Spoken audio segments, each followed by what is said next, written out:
Hello, good morning, good evening, good afternoon. Welcome wherever you're tuning in from around the world. I'm so glad you're here. My name is Dal Grunga, and I am solo today. Achuta Gopi is on her way to Utah for Sadhu Sangha, which is a big kirtan festival that happens annually. It used to take place in North Carolina, but they're doing it on the West Coast, or I don't know if Utah is considered the West Coast. It's more west this year, so that people over there can participate. Hasn't happened the last couple of years because of COVID, so it's a big deal. It's going on. So she's en route traveling. Kishore's on vacation. He's on a vacation in Brazil, getting tan, eating lollipops out there in vacation land, which we're glad. We're trying to celebrate self care and vacation. I was speaking with somebody yesterday, and it's kind of about what I wanted to read myself from the Journey Within today. This idea of celebrate, almost like celebrating burnout culture. Anybody ever feel that sometimes? It's like, like you got to be super busy, you got a lot going on, or people ask the question, "So what are you up to?" And it's like, or "What are you doing today?" or "What's going on?" And you feel like I've got to have a good answer. Like I've got to show that I'm doing a lot. And if I'm not tired, if I'm not exhausted, if I'm not like pushing it to the envelope, then my life isn't worth it, or I don't have anything to show for it. And there's this idea of breathing room that somebody wants to find for me, which is it's the space between our current pace and our limits. So there's this, like we all have a limit, right? We have a limit, which is how much I can carry, how fast I can run, how long I can go without a break. Like we all have how much stress I can hold in a particular moment. And that's our limit. And breathing room is the space between that mark of our limit and our current pace. And normally we think, if my I can always, like, well, I can take on more, I can handle more. Sure, like, will I die and collapse if I say no? No, might as well say yes. And we just kind of push forward without realizing the need for breathing room. Because without breathing room, because life happens, things come up, and we don't realize that we're not meant to run chronically at the pace of our limits. But the thing is that if we're not running out of limits, we feel guilty because technically I could do more. Technically I could take on more. And we just kind of have this culture that's just like, live your potential and be your best. And it just kind of pushes us. Or if somebody asks us, what are you doing this Saturday? And it's like, I'm doing nothing, and I'm gonna keep it that way.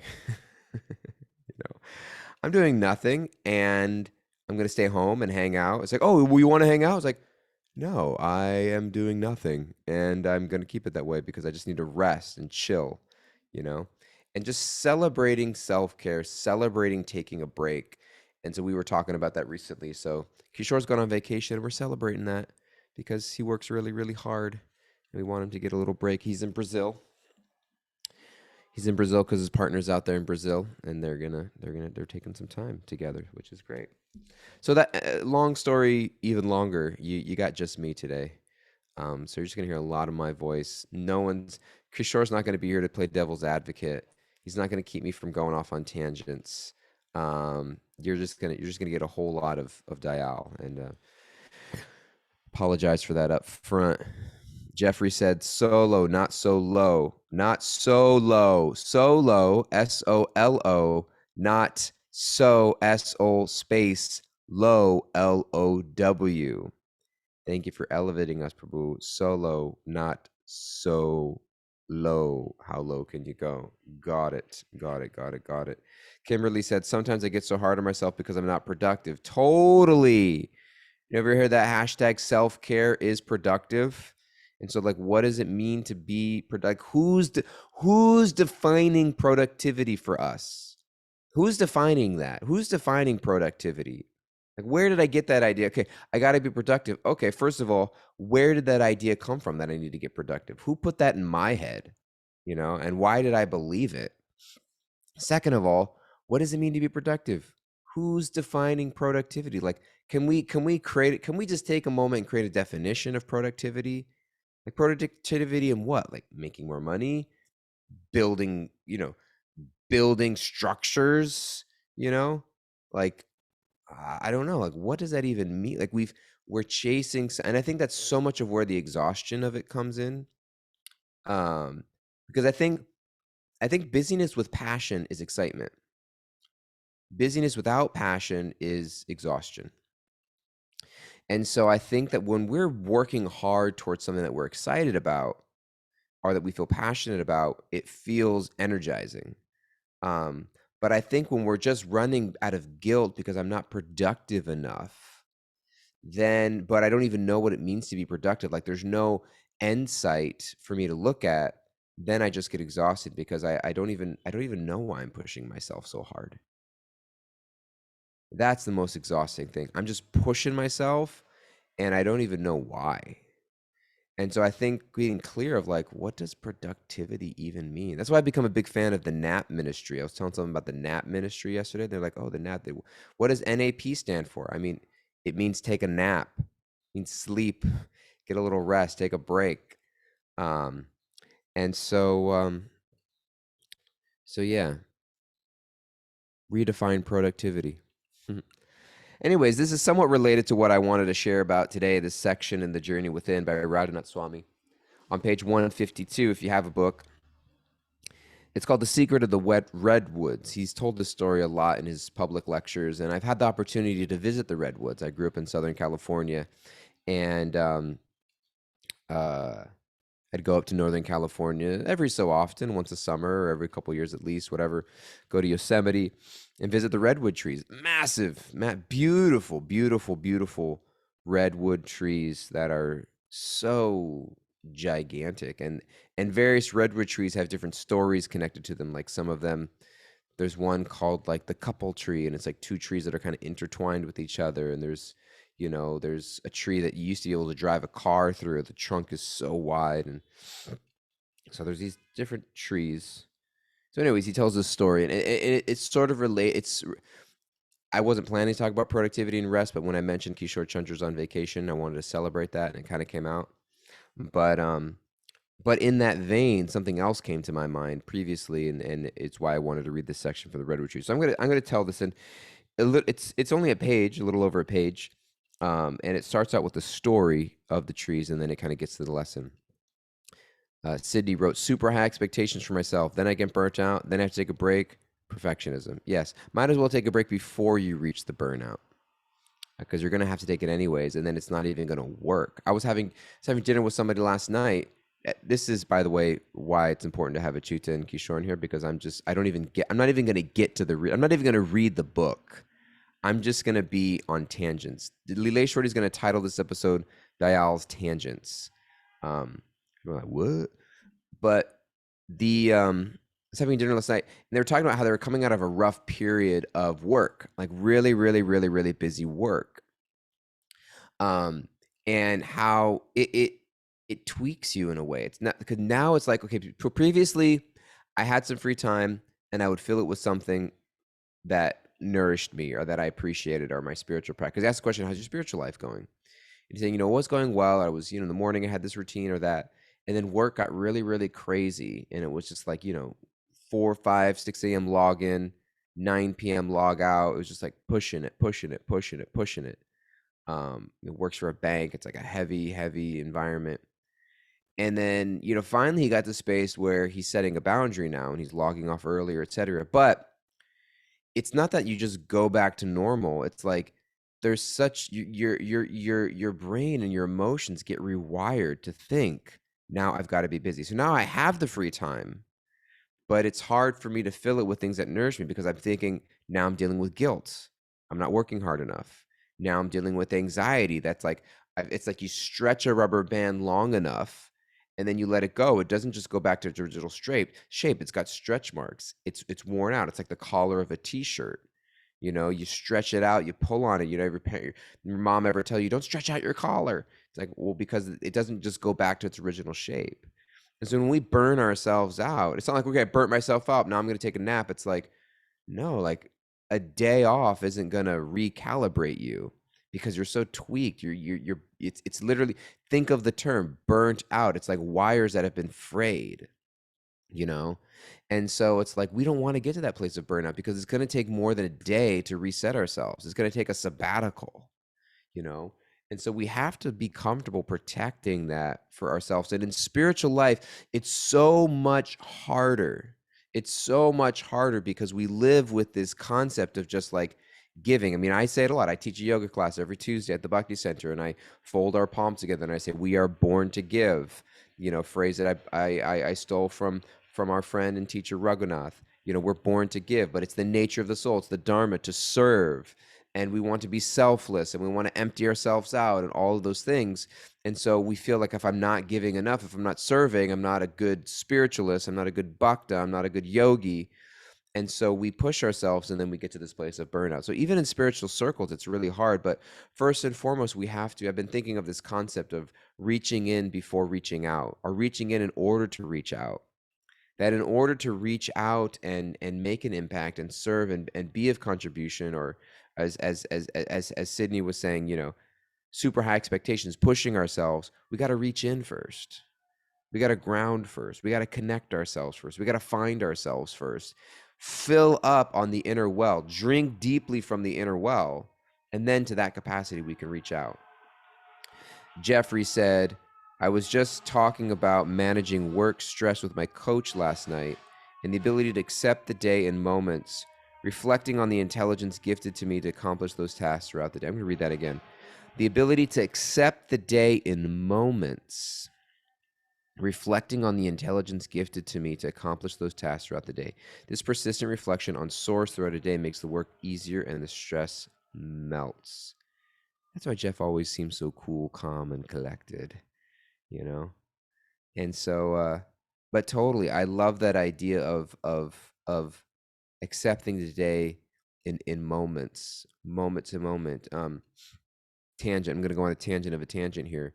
Glennon Doyle, who I love her writing and her work, and she, one of her first book, I think, was called Carry On Warrior, and it was just a collection. You know, she used to be a blogger back when blogs were a thing, before reels and social media blew up. She was a blogger, and she would just write articles about life, and one of them was the idea, you know, um, reflecting on this concept of seize the day, carpe diem. And the idea of seize the day actually felt very overwhelming and stressful because the day is so filled with like a myriad of mixed emotions. And it was in the concept of like children, you know, of like, you know, she was, I think she has 3 kids, and at the time they were very young. And somebody was like, oh, just, she was, I think she was like in a Target pushing a stroller, like having a miserable time trying to like contain her kids from not like, you know, like chewing on the sweaters in the kids aisle or whatever it was, or rolling around on the ground. And they're like, oh, just, somebody walked up and said, just treasure this time. It's the most beautiful time in the world. Like you're never going to get it back. Like treasure this time. And she was just like, I'm having a moment here. Like, I don't want to treasure this moment. Like, this is rough, you know? And then she felt guilty. Like, I'm not a good mother. I'm not like treasuring this time. Like, am I doing it wrong? Am I missing out? Like, whatever it is. And she realized the idea of seize the day, you know. Then she started reflecting on, there are moments where she looks at her kids and her heart just melts, and there's nowhere that she would rather be. Or there are moments where, you know, her son is taking a nap, or there's moments where she has an exchange of giggles with her daughter. And she said, like, seize the day is a lot less manageable than she said seize the moments, you know. And I think she used this carpe diem as a Greek word, and she's I think kairos, I think was the word, carpe kairos or something like that. Seize the moment, of the idea of like valuing the small moments and taking life one step at a time. She also referenced it in the idea of 12-step lingo of one day at a time. Kairos. Jeff has that tattooed on his body. Oh my God. Let's see it, Jeff. Unless it's on your butt cheek, I don't want to see it. Oh, it's on his arm. There it is. Oh my God. He's got it. That means moments, right? Did I get it? Or kind of like special. Jeff's like, no, it means something totally different. You're off. But Jeff's got that tattooed on his body. Amazing. But she also said the idea of one day at a time, which is 12-step motto.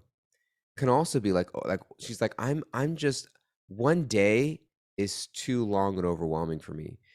Do the next right thing is what came to her mind as the next motto of like, I can't think a whole day in ahead, but I'm just gonna hunker down and step back into this moment. And what's the next best thing for me right now? Is it to push forward and reach towards productivity and try to push myself to the limit? Or do I need a glass of water? Do I need a deep breath? Do I need to just lay down for a second? Okay, I'm at work, I can't lay down. I can close my eyes and take a breath. I could step out and take a walk for 2 minutes. I can hydrate and drink a glass of water. I can journal for 60 seconds and just reflect on what's going on with me right now. Jeff is saying that two forms of Greek, chronos and kairos. Chronos being chronological time, and kairos being moments, just like appreciating the moment for as it is. He didn't write that. I'm assuming that's the case. Is that right, Jeff? Am I going in the right direction, Jeff, or are you just letting me say wrong information? Is anybody fact checking me as I say any of this, or we're just believing it? Coulter underwater. Never mind. Okay, Jeff. Okay, you trust me. Great. Okay. Anyways, I'm gonna get to my story. This was supposed to be a 5-minute episode, and I'm just like, I got a whole half hour to myself. Here I go. My God, they're never gonna let me do this again. The journey within. Here we go. I'm gonna read this section, and then I'm gonna share why it's related to everything we've thus far. The Secret of the Wet Redwoods. Run Swami writes, page 152. If you got a journey within book. Every year, I travel to Northern California to spend a day with a close friend. Together, we roam Muir Woods, a sanctuary of enormous redwood trees, where we share our hearts and thoughts.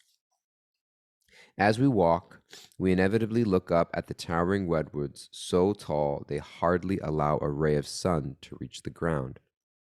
Their thick bark tends to absorb sound, enveloping us in silence. Already, you kind of got a mood of like, oh, these guys are taking a step back. But that's just coincidental. There's a lesson here. One day, we happened to come across a group of tourists gathering around a park ranger. I said, ugh, tourists. No, that's not what he said. I inserted that. One day, we happened to come across a group of tourists gathered around a park ranger who was explaining the secrets of the forest, and we stopped to listen. The redwood and sequoia trees, he explained, are the largest trees on the planet. Many of the trees in Muir Woods are hundreds of years old. Yet their roots system tend to be shallow. And with the loose soil and hilly terrain, the trees have little support.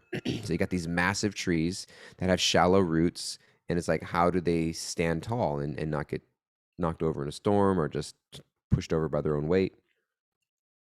Still, over the centuries, these trees have endured massive windstorms, frigid blizzards, and devastating earthquakes.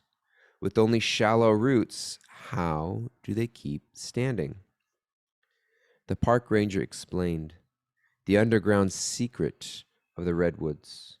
Their roots reach outward and tightly wrap around the roots of other redwoods. The embrace of their roots creates a permanent bond. In this way, the trees support one another. Even the newest sapling is sheltered as the ancient giants extend their roots and protect the new tree's roots. In this underground root network, all the redwood trees in the forest are directly or indirectly connected to one another. Their strength is in their unity. It's unity that empowers them to grow, even in the face of adverse conditions. Here in Muir Woods, Mother Nature is teaching humanity a lesson critical to our well-being. Despite our shortcomings and differences, despite our lack of productivity, he didn't write that line. I inserted that one, the productivity one, but it's basically there. Here's what he really said. Despite our shortcomings and differences, that's it. Our strength lies in caring for one another. We need to reach out with the roots of our affection and embrace one another with a commitment to share, care, and support. Self absorption exiles us to the shallow soil of our own limitations, dependent only on our deceiving ego. When we can stop thinking of me and mine and instead think of ours, our roots will hold strong in the soil of love, trust, and grace, reminding us that it is in giving we receive. So that is the secret of the redwoods, and that's the story that I wanted to share today. And it does relate a lot to the idea of the Nat ministry, celebrating other people's care, and creating space between our current pace and our limits, and taking off the pressure of constantly pushing and performing and producing. Because it came on a realization for me. I've been traveling a lot this year. I went to Puerto Rico in January to cater for John Eve's rainforest retreat. Came back a few days later. I went to India for a 2-week pilgrimage that I was co-leading with some others. Came back, was in New York for a month. Then I went to London to film a course. Then came back from London. A couple days later, I went to Mexico for a kirtan training in the Pacific side of Mexico. Came back while I was on Mexico, got called back to India for a private retreat that I was assisting with somebody. Came back from Mexico, went to India again for 2 weeks. Came back. It was end of April, and I realized that I'd been gone for half the year, which in some ways is exciting and cool. And I love teaching and I love sharing and was making connections with people. But then I was just reflecting on my role here at the Bhakti Center. I'm in the role of the executive director. And, you know, as I started speaking with people, community members, staff, residents, we have ashram residents, I was realizing how challenging life just is on the regular, whether it's going through a pandemic, whether it's trying to um, serve a mission at the Bhakti Center and get everything right. We've got programs to run. We've got, we have a temple where daily worship and services take place. And I was just having this observation that the people closest to me, the people that I work with, are having a tough time taking care of themselves, are feeling disconnected at times. And I'm just like, wow, okay, well, I've been gone for 6 months, and I just look through the lens of like, is everybody's job getting done? You know, without thinking like, are people feeling taken care of? Are people feeling connected? And it just kind of shifted. And then there was this time I spent in Kirtan. Shortly after that, we have Thursday night Kirtan at the Bhakti Center. Tuesday night Kirtan. It was a Thursday night Kirtan, and it was sometimes I feel great I get these nudges in Kirtan, like where Krishna's trying to tell me something. And in this moment, I was really experiencing the kirtan, and this phrase just came into my mind. It was just like, it was be here and do less. It was just this phrase that kind of, first it was a feeling, it was a sentiment, and then it kind of formulated around this phrase of just do less, to just be here. And it sort of shifted this space for me of like teaching and traveling and retreat leading and things, to just like, I just got to spend time with people. And if my entire day or entire week is just connecting with individuals and seeing how people are doing, and giving space for that myself, like taking care of myself, because what kind of example am I setting? Am I like showing up exhausted and like, oh, I'm just on the run, and oh my God, and like, going to bed whenever, waking up whenever, and just not knowing when I'm eating, and just like, is that the kind of life I want to give to people? Or do I want to be like, do I want to be turning off, shutting down at a certain time at night, waking up and having a strong morning routine, regulated meals? I'm super grateful for my wife. She's taking this online 600-hour Ayurvedic counseling program. And she's like, yep, I know everything that's wrong with you now. I'm like, thank you. But it's like, like we need to be eating regulated meals. He's like, even if you just have an apple in the morning, like eating the same time every day to get your fire of digestion going. So I'm starting to eat at regular times, starting to shut down at a certain time at night, and like making sure that like my life is regulated so that I feel energized and can just go and just, and so really just like I'm making the shift of just checking in and seeing how people are doing and realizing that like our mission at the Bhakti Center is to create a nourished, inspired, and engaged community that people want to be a part of. But if there's no nurtured, inspired, and engaged community, if we're not connected like those redwood trees, there's nothing to be a part of. We're just trying to get people to sign up to classes and to workshops, etc. But like, we're not here just to teach people information. We want to transform lives, and the world needs it now more than ever.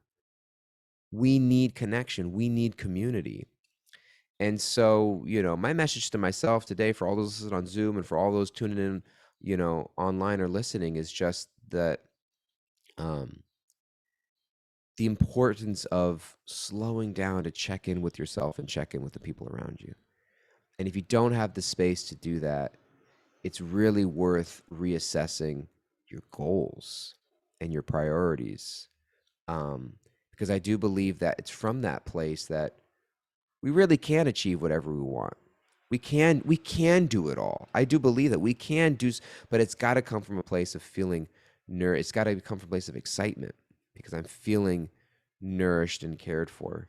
Um, and if that's all you achieve, that's perfection. That's perfection right there. Um, and so yeah, that's kind of the space that I've been in. That's kind of the space I'm really trying to like embrace that for myself. And it feels really good. It feels nourishing. It feels energizing in and of itself. So I'm super grateful that you guys are all here. I get to spend time with you every day. Our live Zoomers, people here that are tuning in live from all over the world. Aid popped in. Good to see you, Aid. Um, and all you guys tuning in online. We're out of time. I filled it up. If you're still listening to me after 30 minutes, congratulations. You're gonna hear some takeaways from Kimberly, and then I'll say something again, and then we'll wrap this up. Thanks, Dial. So my takeaways today are seize the moment and do the next best thing. We gotta reach in order to reach out. And then celebrating rest, normalizing that it's okay to take a break, and supporting each other when we need breathing room, just like the redwood trees do.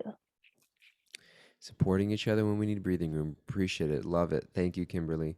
What I'm walking away, my whole speech today was just a takeaway, but I really am just reinforcing this idea that I,